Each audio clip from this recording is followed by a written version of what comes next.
Hello दोस्तों, स्वागत है आप सभी लोगों का हमारे यूट्यूब चैनल स्टडी समागम पर। साथियों, देश की समस्त जनता की आज के अंतरिम बजट पर आंखें लगी हुई थी, लेकिन साथियों आपको ये तो पता होना चाहिए कि आज के अंतरिम बजट में किसको क्या मिला है।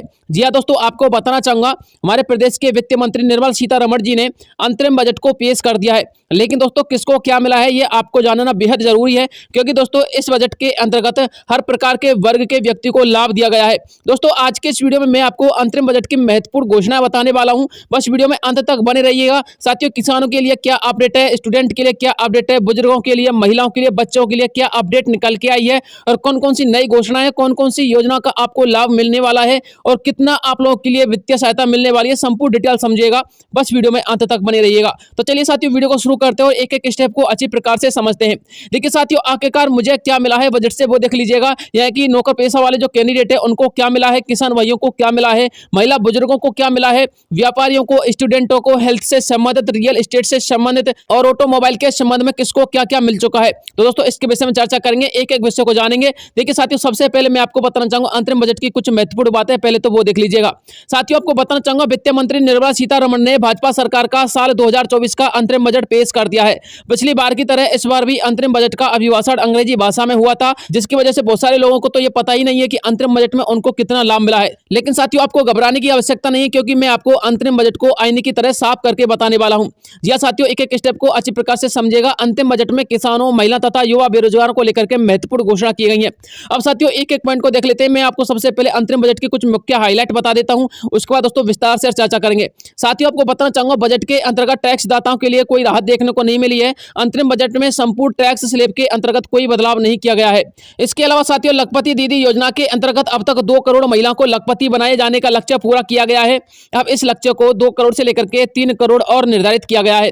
देश के अंतर्गत शिक्षा तथा चिकित्सा क्षेत्र को लेकर के विभिन्न प्रकार की सरकारी संस्थाएं और बनाई जाएंगी। इसके अलावा सरकार ने डिफेंस क्षेत्र के लिए अर्थात सेना के लिए 8 लाख करोड़ रुपए दिए हैं, जो कि पिछले साल के मुकाबले 0.27 लाख करोड़ ज्यादा है। पूरे बजट का 8% सेना पर खर्च किया जाएगा।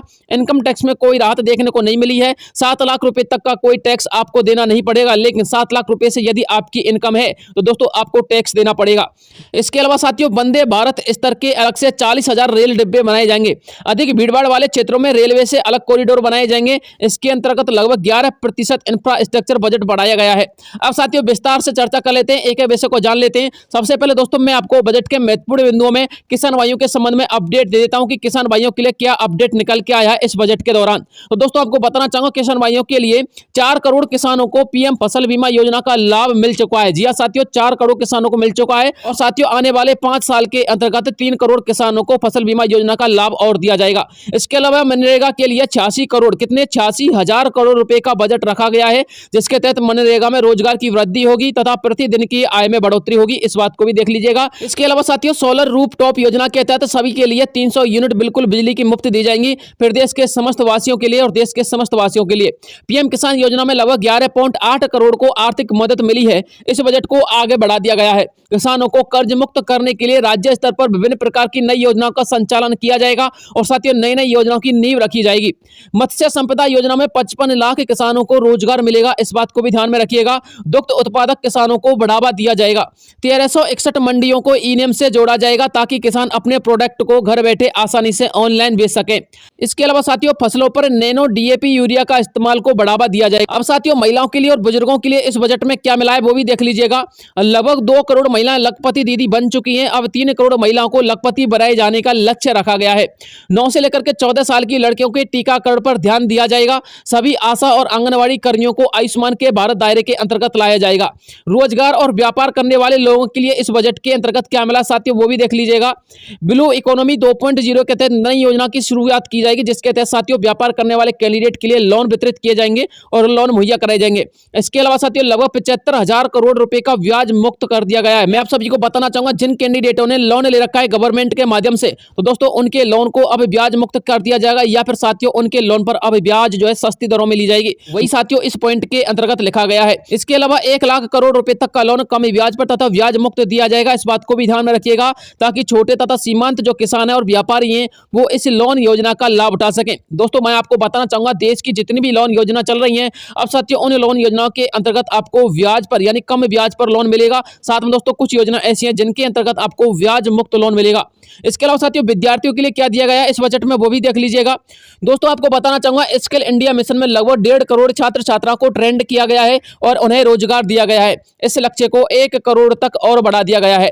300 नए ITI कॉलेज बनाए जाएंगे। 54 लाख युवाओं को प्रशिक्षित किया गया है अब तक। लेकिन साथियों मैं आपको जानकारी के लिए बता देना चाहता हूं इस बजट में छात्रों के लिए कोई विशेष उपलब्धि देखने को नहीं मिली है, उन्हें सिर्फ निराशा ही देखने को मिली है क्योंकि इस बजट में छात्रों के लिए सरकार ने सिर्फ उपलब्धियां ही गिनाई है। यानी कि अब तक सरकार ने क्या किया है छात्रों के लिए वही उपलब्धि साथियों इस बजट के अंतर्गत गिनाई गई है, बल्कि कोई विशेष बिंदु दोस्तों सामने नहीं रखा गया ताकि छात्रों के लिए कुछ विशेष बिंदु आ जाए और उनके लिए भी लाभ मिल जाए।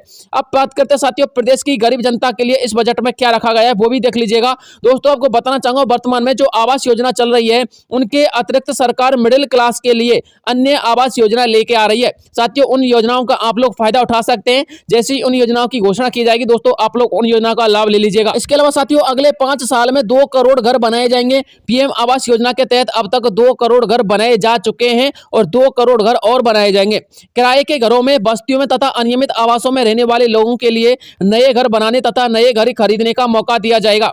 उन्हें विभिन्न प्रकार की योजनाओं से जोड़ा जाएगा। इंफ्रास्ट्रक्चर पर सरकार 11% ज्यादा खर्च करने वाली है, इस बात को भी ध्यान में रखिएगा। साथियों इंफ्रास्ट्रक्चर का मतलब है निर्माण कार्य में। दोस्तों निर्माण कार्य में सरकार इस बजट का लगभग 11% ज्यादा खर्च करने वाली है पिछले की तुलना में। अब बात करते हैं साथियों आप लोग के अगले बिंदु पर। दोस्तों अगला बिंदु हमारे राजस्थान वासियों के लिए निकल के आ रहा है। साथियों यदि आप लोग राजस्थान के प्रदेश के निवासी तो मैं आपको बताना चाहूंगा राजस्थान में बिजली विभाग को लेकर के एक हाई लेवल बैठक आयोजित की गई है। दोस्तों आपको बताना चाहूंगा राजस्थान के जयपुर में मुख्य सचिव सुधांशु पंत की अध्यक्षता में बिजली विभाग की कार्य प्रणाली को लेकर के हाई लेवल की बैठक आयोजित की गई है, जिसके अंतर्गत विभिन्न प्रकार के मुद्दे बिजली विभाग को लेकर के रखे गए हैं। सुधांशु पंत ने बिजली विभाग के अधिकारियों से तमाम प्रकार के सवाल जवाब किए, जिसके अंतर्गत उन्हें सख्त निर्देश दिए गए कि प्रदेश की जनता के लिए निर्बाध बिजली उपलब्ध कराई जाए। निर्बाध बिजली न आने की वजह से ग्रामीण किसानों को तरह तरह की समस्याओं का सामना करना पड़ रहा है।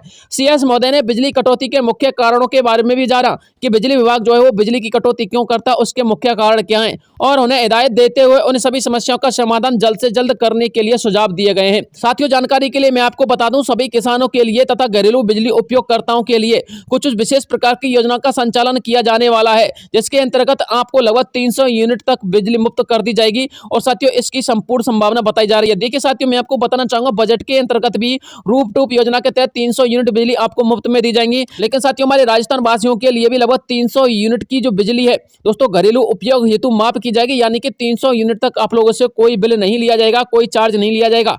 इसके लिए साथियों राजस्थान के अंतर्गत नई योजना का संचालन होने वाला है। इसके अलावा साथियों राजस्थान के अंतर्गत मैं आपको बताना चाहूंगा जो भाई PM किसान सम्मान निधि का लाभ उठा रहे थे उनकी जो आय दोस्तों उसको 8,000 रुपए कर दिया गया है, लेकिन साथियों इसको 12,000 रुपए किया जाएगा। आप लोग थोड़ा सा धैर्य बना के रखिएगा, क्योंकि साथियों मैंने आपको पिछले वीडियो में बताया था कि जो इसकी किस्त है वो 8,000 रुपए की गई है, वो 3 चरणों के माध्यम से की गई है। दोस्तों अभी आप लोग की किस्त में 2,000 रुपए का इजाफा किया गया है, वो आप लोग का पहला चरण है। उसके बाद साथियों दूसरे चरण में 2,000 का इजाफा होगा और इसके बाद साथियों तीसरे चरण में भी आपका 2,000 का इजाफा होगा। बस दोस्तों आपको थोड़ा सा धैर्य बना के रखना है। इसके अलावा साथियों पेंशन धारकों के संदर्भ में यह अपडेट है कि 1500 के आसपास आप लोग की पेंशन की जाएगी। फिलहाल के तौर पर आप लोग की जो पेंशन है उसमें 150 से लेकर के 200 रुपए तक की बढ़ोतरी की गई है। लेकिन साथियों आप लोग की जो पेंशन है उसको भी 3 चरणों में बांटा गया है। पहले चरण में साथियों आप लोग की जो पेंशन है उसको 150 से लेकर के 200 रुपए तक बढ़ा दिया गया है। तो साथियों ये अपडेट निकल के आ रही थी फिलहाल के तौर पर। यदि इसके अलावा यदि कोई नया अपडेट आएगा तो मैं आपको तुरंत वीडियो प्रोवाइड करवा दूंगा। मिलता हूं आपसे नेक्स्ट किसी अन्य वीडियो में, तब तक के लिए जय हिंद जय भारत।